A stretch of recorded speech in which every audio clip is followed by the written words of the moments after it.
Kad senāk barons cēlis Krustpils pili, tad tas nezin kāda iemesla dēļ bija sanācis matos ar pašu vēlni. Barons, būdams bagāts, par to daudz nebēdājas, jo pieturējies pie uzskata, ka par naudu ir pats vēlns danco. Bet šoreiz tīri tā viss nebijis. Vēlns arī par naudu negribējis dancot, un cik barona strādnieki pa dienu pili uzmūrējuši, tika vēlns pa nakti noāda, un akmeņus samet Daugavā. Tā tas gājis ilgu laiku. Baronam jau naudas kulē rādās dibens, bet no pils vēl neko neredzēt. Toties sala Daugavā jau 2 reiz tik liela kā līdz šim. Kāds no mūrniekmeistariem ieteica baronam ar vēlnu izlīgt un ziedot kādu cilvēku.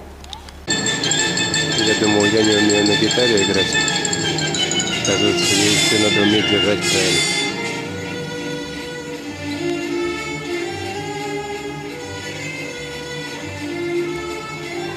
Так, немножко дождик тут всю картину портит.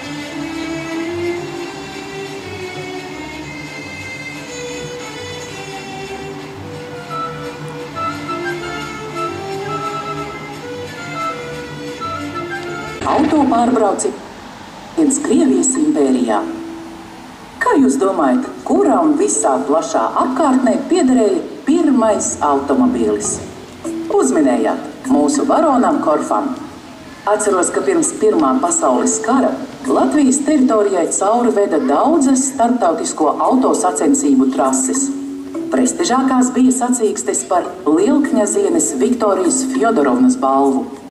Так, ну вот это единственное место в замке, куда мне хочется залезать почаще. Вид отсюда шикарный. Чувствуешь себя птичкой. Летишь и гатишь. Так, сегодня еще куда-то можно зайти там. В тот зал, наверное. Обычно, когда бесплатно, тогда не везде пускают. В том дворе, значит, сейчас мероприятие проходит с этими вот статуями подвижными. Ну, а сюда пока не сильно много народу пошло. Можно чуть-чуть понаблюдать. Вот этот автомобильчик под ретро сделан. Так, и здесь должна будет быть выставка автомобилей для дрифта, там и всякое такое. Это будет чуть позже. Так, одну водокачку снесли, это пока стоит. Уже деревья сверху растут. Сегодня можно еще посетить вот эту вот церковь Литвянскую. Не знаю, пойду я туда или не пойду. Вот мое любимое место.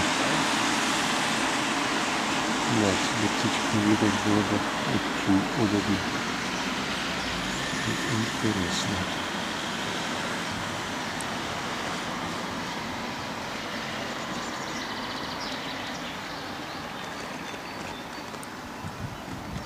Небо, солнце, облака. Ладно, солнца нет.